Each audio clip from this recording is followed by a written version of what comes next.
My name is Sarah Sanderson.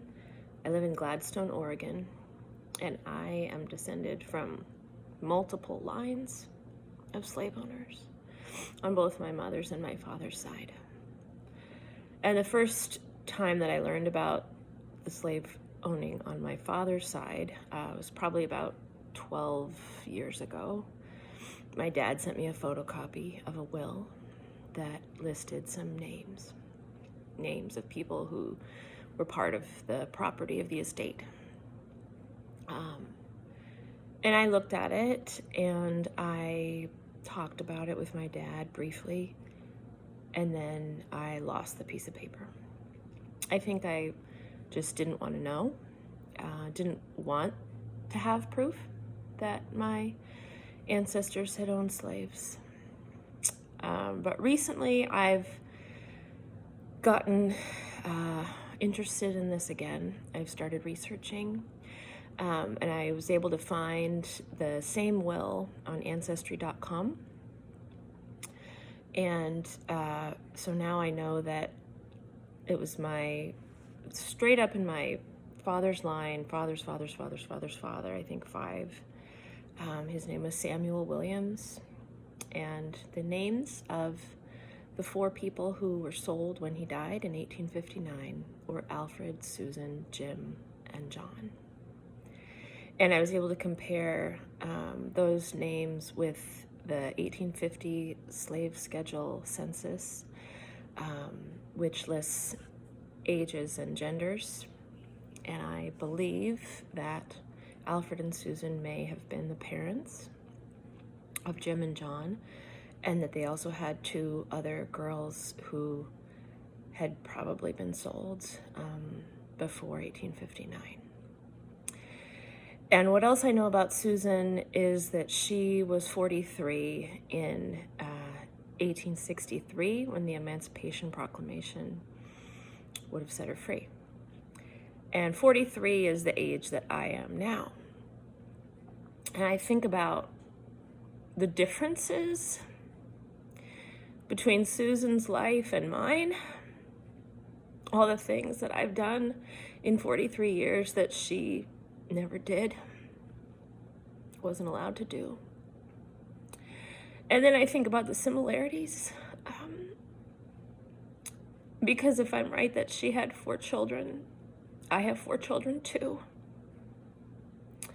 And I think about that she had 4 children in her womb and nursed 4 children at her breasts and held 4 children in her arms, and I have 2. But by the time that Susan was my age, she probably had no idea where her children were, because they had all been sold away. And you ask how that makes me feel, and it's terrible. And I know that white tears are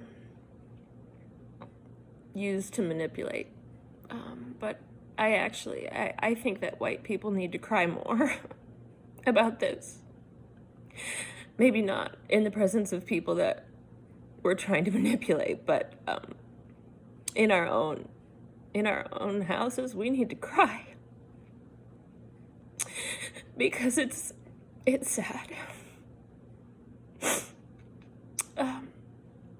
As for what I'm doing to make amends, I'm writing a book about my family's stories. I'm giving the proceeds of the book away, but nothing can make amends, not for it. I calculated the prices of Alfred, Susan, Jim, and John were also listed in the will, and I calculated it was $119,000 in today's dollars. And then I read somewhere that the average slave owner got in today's dollars an average of $180,000 of labor from each person that they enslaved.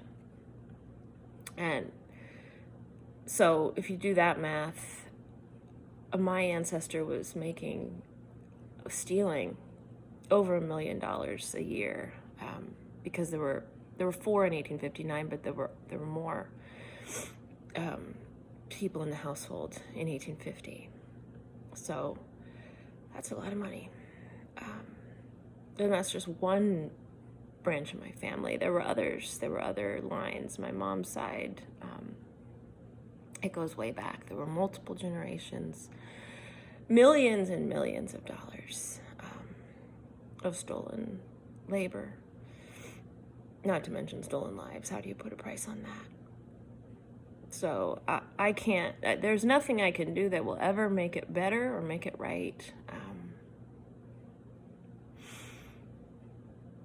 But I think being aware of it is a good first step.